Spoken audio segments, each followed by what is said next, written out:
the way, the whole schedule's out. It's supposed to forget the TV show. Anyway, the first Sunday night game outside of that Eagle Thursday night encounter with the Falcons, which is the first game of the year, the first Sunday night game appears to be Bears in Green Bay on that Sunday night. So that appears to be the first Sunday night game of the season. The second Sunday night game of the season is your typical Giant Cowboy game. Your third Sunday night game of the season is Patriots and Lions.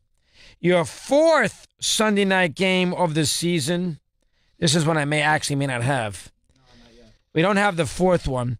The fifth one, we don't have either. The sixth one, don't have. Seventh one is Giants Atlanta. Eighth one is Minnesota hosting the Saints.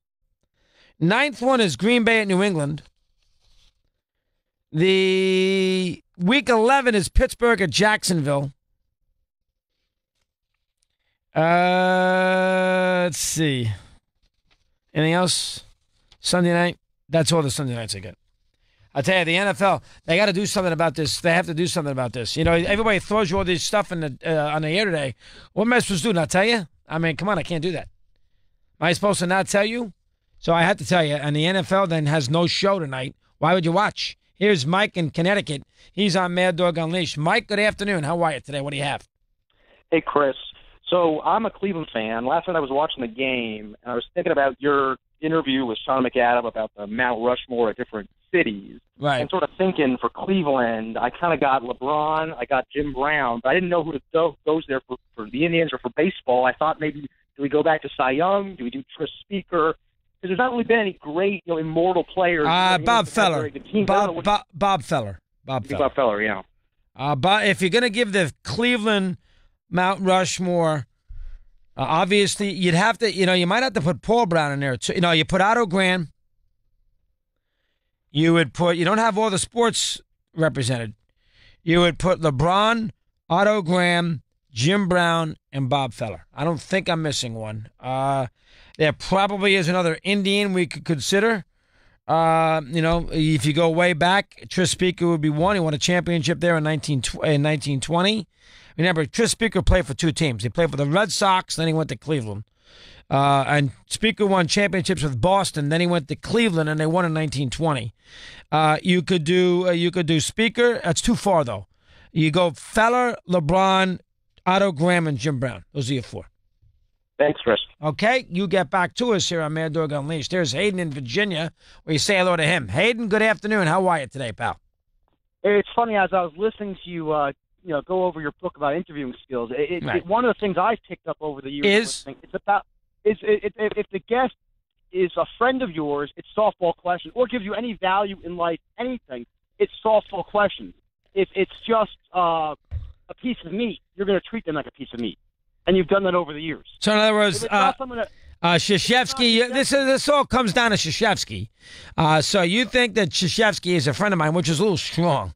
But you think Coach K is a friend, so as a result, I kiss his rear end, and everybody else who I don't like, I destroy. Is that the point? Well, you don't make $3 million by being stupid. I think you've mastered the art of knowing your business very well. And anyone who gives you or your show value, you treat them like gold, and you will show them the respect. Everybody else is used like a piece of meat. Well, hold on. That's a little strong. I'll buy the first part. Yeah, I think there is some truth to that. I'm not sure if I'm going to buy the second part. Who do I treat poorly who comes on as an interview subject? Maybe that's a little too strong, that you treat them like a... My point being is you're not afraid to hammer somebody. When you need information out of somebody, and it's not a long-time guest of yours like Krzyzewski. And by the way, if Krzyzewski wasn't a long-time guest of yours, you would have been grilling him about some of these recent allegations, things that have been going on in the news. But because you want to keep that relationship going, you just refuse to ask the question. And that bothers me even more.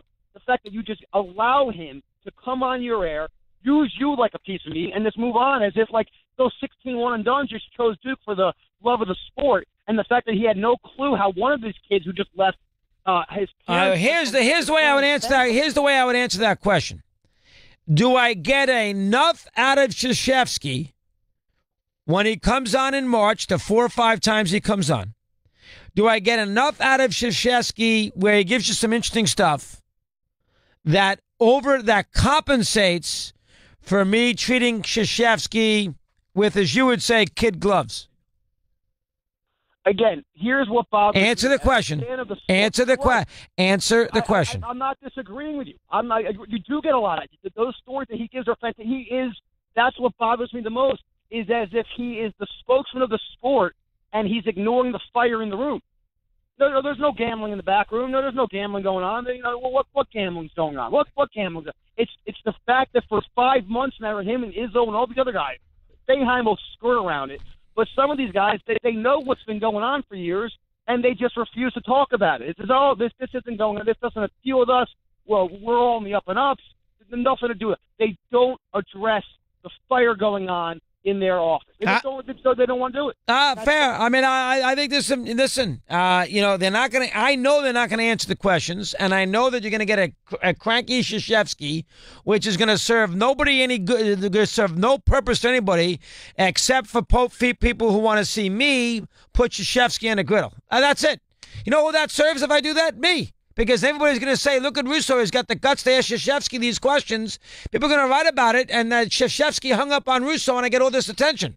So in that sense, I should do that, because everybody's going to sit there and say, wow, look at that. Who has the guts to kill Krzyzewski? Why would DiVincenzo, by the way, who's the 33rd prospect coming out, why would he enter the NBA draft, the kid from Notre Dame? Why would you do that? You don't like school that much? 7 in front of the hour. We're back after this.